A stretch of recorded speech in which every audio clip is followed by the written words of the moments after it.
Hey guys, today we're going to talk about a 2007 Suzuki Grand Vitara. What happened to us was we had to do a rear main seal job on it, remove the trans. To do that, we had to remove, the negative side of the battery. Once we put the battery back on, everything was back on in the car would start and the engine would stall or idle rough. Whenever you put it in reverse or drive, the car would shut off. So we looked at manufacturer procedures to try to figure out what was going on, and really what was going on is we needed to relearn the idle, but there was no procedure to do that. So if this happens to you, if you replace the battery, you get a rough idle and the car starts stalling, what you have to do is you have to take the engine cover off. Of course, there's two 8mm bolts here, and then on the throttle body there's an 8mm bolt with a Phillips head at the top of it.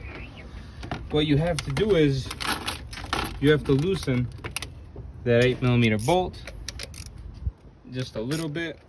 You start the engine. Once the engine is started, as the engine is running, you're gonna have to put a Phillips screwdriver on this top bolt and loosen it a half a turn, and keep loosening until your idle goes up. What happens is, with age, your engine gets older and it loses vacuum, and when it does, what you're gonna have to do is you're gonna have to manually increase the RPMs so it doesn't, so it doesn't stump it, so the idle's all good. Once you're all done, you're not going to touch the Phillips head anymore. You're just going to tighten the 8mm bolt and you're all set.